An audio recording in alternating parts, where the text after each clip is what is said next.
وہ کیسا سماج تھا کہ جب بیٹی کو زندہ درگور کر کے باپ آتا تھا تو معاشرہ اسے داد دیتا تھا کہ تو نے اپنی آبرو بچا لی ہے، تو نے اپنی عزت بچا لی ہے۔ اور یہ اتنا بڑا گھنونا جرم، قیامت کے دن سب سے پہلا سوال نماز کا ہوگا، لیکن سب سے پہلا فیصلہ قتل کا ہوگا۔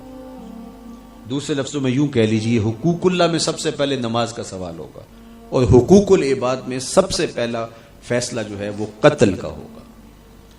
اور قتل میں بھی وہ بچیاں جو زندہ درگور کی گئی ان کا مقدمہ پہلے لایا جائے گا۔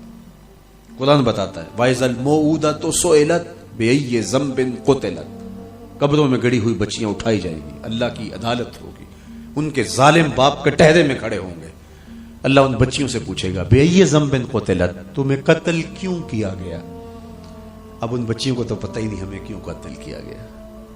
ابھی آنکھ کھلنے نہیں پائی تھی کہ بند کر لی گئی، زبان بولنے نہیں پائی تھی کہ نوچ لی گئی، زندگی کا پھول ابھی کھلا ہی نہیں تھا کہ مرجھا گیا۔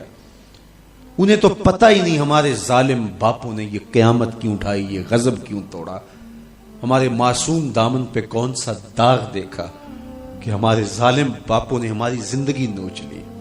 کہتے ہیں گڑھا کھودتے تھے، تاریخ پڑھیں، دل آج بھی خون کے آنسو روتا ہے، اور گڑھا کھود کر کے اس میں کھلونے رکھتے اور بچی وہاں بیٹھ جاتی اور کھلونوں سے کھیلنے لگتی، اور وہ اوپر سے ریت ڈالتے، اور وہ بچی پہلے پہل تو اس کو کھیل سمجھتی اور وہ اس کھیل میں خود شریک ہوتی، لیکن جب اس کے کندھوں سے اوپر تک ریت بڑھتی اور اس کی سانس دبنے لگتی، پھر اسے سمجھ آتی یہ کہانی کوئی اور ہے۔ پھر وہ معصوم اور ننھے ہاتھ جوڑ کے اپنے باپ سے زندگی کی بھیک مانگتی، لیکن ظالم سفاک باپ ریت ڈالتا، اور یوں اس کی سسکیاں، اس کی آہیں، اس کی چیخیں، اس کے آنسو اس ریت میں دب جاتے، اور اس معصوم ننھی چڑیا کے لیے نہ کوئی موم بتیاں جلانے والے تھے، نہ کوئی اس کے لیے احتجاج کرنے والے تھے، اور نہ کوئی اس کی FIR کٹتی تھی۔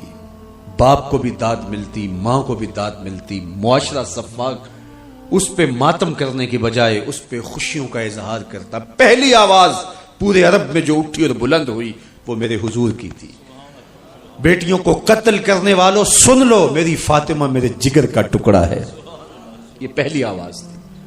یہ صرف کلمہ محبت ہی نہیں ہے، اس ظالمانہ سماج کے خلاف جو ہے وہ علم جہاد میرے حضور نے بلند کیا، میری بیٹی میرے جگر کا ٹکڑا ہے۔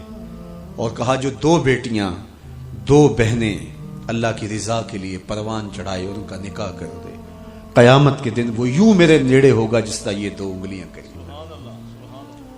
یہ جب میرے حضور نے فرمایا، مجمع سے ایک شخص کھڑا ہو گیا، حضور کیا جس کی دو بیٹیاں نہیں ہیں اس کو یہ اعزاز نہیں ملے گا؟ کسی بیچارے کی دو بیٹیاں نہ ہو، ایک بیٹی ہو، تو کیا اس کو یہ اعزاز نہیں ملے گا کہ وہ آپ کا ساتھ پائے؟ حضور نے فرمایا اسے بھی ملے گا، لیکن میں آپ کو دعوت فکر دیتا ہوں کہ اس سوال کے پیچھے کی کیفیت دیکھیے۔ اس کی ایک بیٹی تھی، کہاں بیٹیاں زندہ درگور ہو رہی ہیں، اور کہاں ایک بیٹی والا کہتا ہے کاش کہ میری بھی دو بیٹی۔ یہ تھا لایا ہوا میرے حضور کا نظام۔ بیٹیوں والے فخر کرنے لگے کہ ہماری بیٹیاں، یہ ہماری بخشش کی ضمانت ہوگی، دو بیٹیوں کا نکاح کر لو، بخشش کی ضمانت۔